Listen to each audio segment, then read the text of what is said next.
Assalamualaikum anak-anak. Selamat pagi, apa kabar semuanya?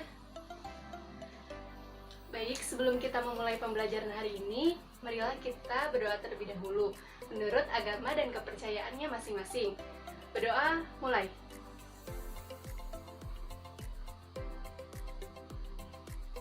Berdoa selesai. Selanjutnya kita absen terlebih dahulu. Siapa yang hari ini tidak hadir? Mawar, kenapa Mawar? Sakit? Apakah ada suratnya? Oh iya, terima kasih. Nanti diserahkan ke ibu ya. Ada lagi yang tidak hadir? Baik, kalau tidak ada, terima kasih. Nah, sebelum kita melanjutkan ke materi selanjutnya, siapa di sini yang akan mereview materi pertemuan minggu kemarin, yaitu mengenai Kingdom Monera. Iya, betul sekali. Siapa di sini yang akan mereview? Silahkan, Aulia.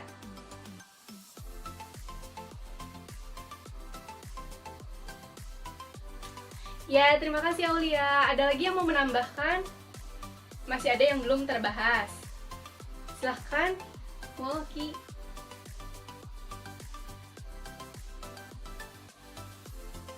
Ya, terima kasih. Jadi, dalam Kingdom Monera itu terdapat dua jenis, yaitu ada Eubacteria dan Archaebacteria. Nah, begitupun jenis-jenisnya yang tadi dijelaskan oleh Mulki. Untuk jenis-jenisnya ya, untuk penjelasan lainnya itu Aulia sangat lengkap sekali, terima kasih. Kemudian, dari dua bakteri itu ada yang menguntungkan dan merugikan. Sebagaimana yang telah kita ketahui, bahwasannya bakteri yang menguntungkan itu dapat kita gunakan sebagai bahan fermentasi, yaitu pembuatan yogurt, pembuatan keju, dan masih banyak lagi. Begitupun yang merugikan itu dapat menyebabkan penyakit seperti tipes, seperti itu, dan masih banyak lagi. Baik, untuk selanjutnya kita telah mempelajari Kingdom Monera. Nah, otomatis kalian itu harus melaju lebih jauh tentang materi ini atau ke materi selanjutnya.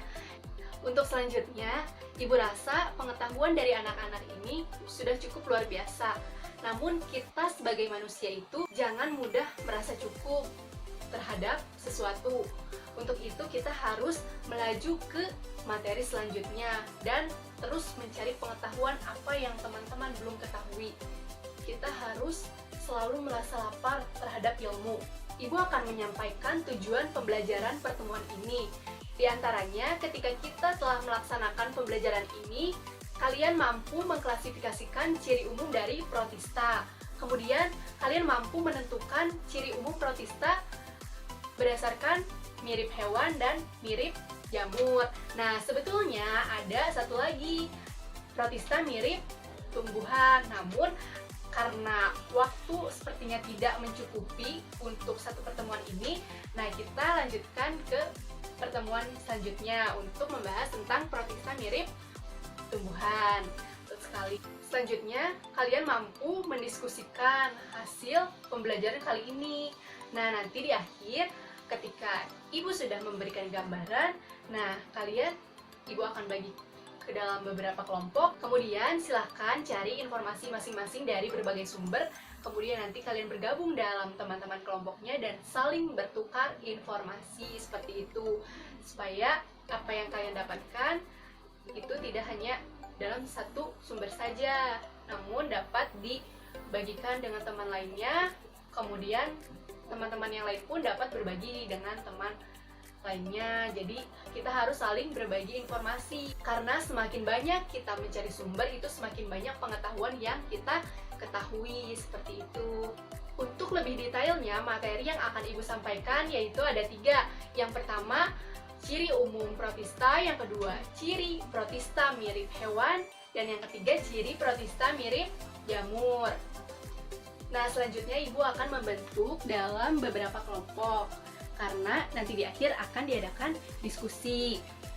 Silahkan kalian berhitung 1-6, kemudian untuk angka yang sama nanti bergabung dalam satu kelompok.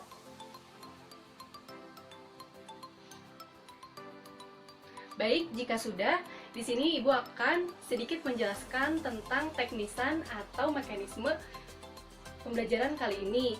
Nah, yang pertama Ibu akan memberikan gambaran terlebih dahulu mengenai materi protista supaya nanti ketika kalian diskusi kalian sudah sedikit terbayang mengenai materi ini.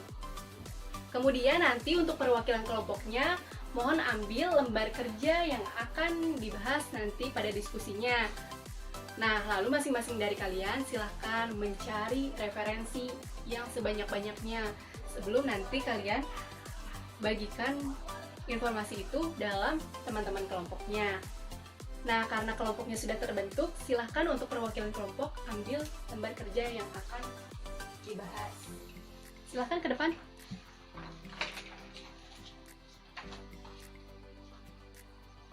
Namun sebelum diskusinya dimulai, Ibu akan menunjukkan beberapa gambar yang akan ditampilkan pada proyektor. Silakan teman-teman perhatikan.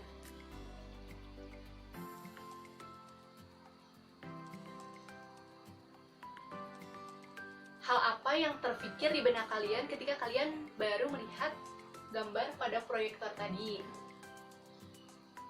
Ya, betul sekali. Itu merupakan protista mirip hewan dan mirip tumbuhan. Nah, sesuai yang tadi telah Ibu sampaikan bahwasannya mekanisme dari pembelajaran kali ini sebelumnya Ibu akan memberikan gambaran terlebih dahulu.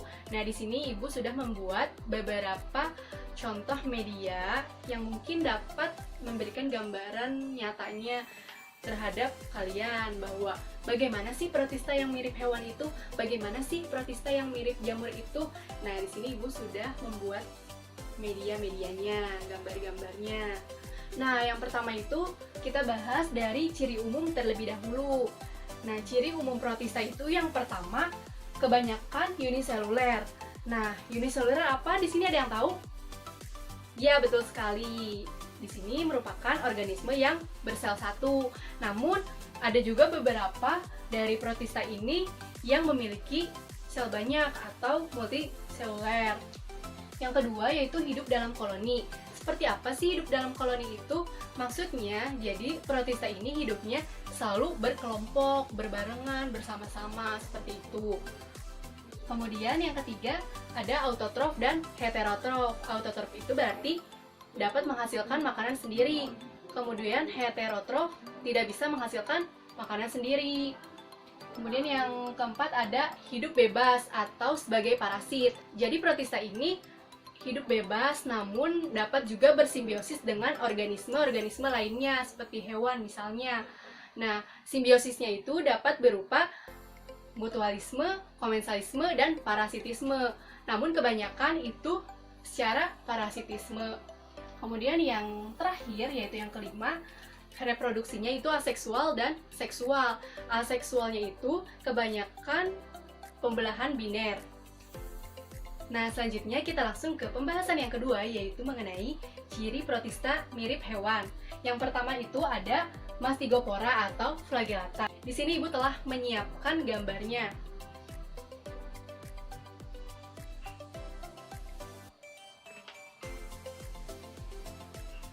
Flagellata ini bergerak menggunakan bulu cambuk atau flagella.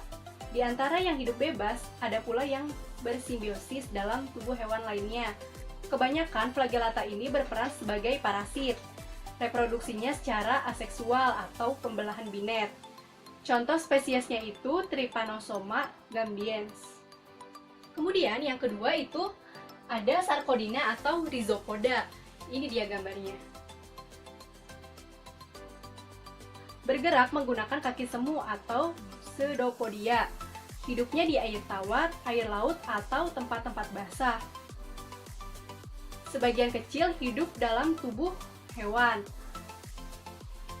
Contoh spesiesnya adalah Amoeba proteus. Yang ketiga adalah Ciliata atau Ciliopora. Ini dia gambarnya. Bergerak menggunakan bulu getar atau cilia. Tumbuh merata pada seluruh permukaan tubuh hewan. Hidup di lingkungan berair. Reproduksinya secara pembelahan biner. Ada pula yang tumbuh di bagian tertentu pada tubuh hewan. Contoh spesiesnya adalah Paramecium. Nah, yang keempat adalah Sporozoa. Sporozoa ini tidak memiliki alat gerak khusus. Ia berkembang biak dengan spora. Perannya itu sebagai parasit, memiliki nukleus namun tidak memiliki vakuola kontraktil. Contoh spesiesnya adalah Plasmodium yang menyebabkan penyakit malaria. Nah, sekian ciri protista mirip hewan beserta jenis-jenisnya. Selanjutnya adalah protista mirip jamur. Yang pertama ada Myxomicota. Myxomicota ini merupakan kapang lendir sejati. Pembedanya adalah dalam fase somatiknya atau plasmodium, yaitu massa protoplasma yang memanjang dan memiliki banyak inti. Ukuran dan warnanya itu berubah-ubah sewaktu merayap di tempat hidupnya. Makanannya diperoleh dari tanah, daun mati, ataupun kayu. Yang kedua adalah Acrasiomycota. Ini dia gambarnya. Acrasiomycota ini merupakan kapang lendir seluler. Hidupnya bebas, plasmodiumnya itu tidak berinti banyak seperti Myxomicota. Makanannya dapat ia dapatkan dari sisa sampah hutan. Dan yang terakhir adalah Oomycota. Oomycota ini merupakan kapang yang memiliki dinding sel dan hifa yang tidak bersekat. Hidup sebagai parasit pada tanaman yang sedang berkecambah. Baik, silakan ditanyakan apabila ada yang kurang jelas, ada kurang yang dimengerti dari apa yang sudah Ibu sampaikan dan apa yang sudah Ibu tampilkan. Dipersilahkan. Baik, jika tidak ada, silakan langsung saja kalian berdiskusi dengan kelompoknya masing-masing dan saling bertukar informasi. Dipersilahkan.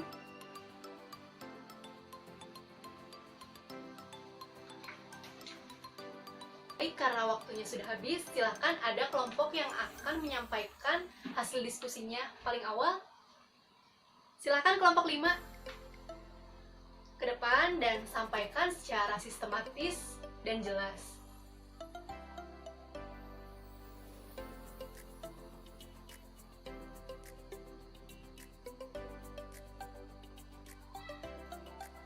Silahkan apabila ada yang ingin bertanya, menyanggah, ataupun menambahkan materi dari apa yang telah disampaikan oleh teman-teman kalian. Baik, terima kasih kepada anak-anak yang telah menyampaikan hasil diskusinya. Dari 6 kelompok ini, Ibu telah menilai dan ada kelompok yang paling kompak dan paling informatif sekali dalam menyampaikan hasil diskusinya. Dalam bentuk apresiasinya, Ibu akan menyerahkan media yang telah Ibu buat ini untuk kelompok 2. Selamat. Nah, karena diskusi kali ini telah selesai dan pembelajaran kali ini telah selesai, silahkan ada waktu kurang lebih 10 menit lagi untuk kalian membuat resume dari hasil pembelajaran hari ini. Karena waktunya sudah habis, silahkan dikumpulkan untuk resume mengenai protistanya.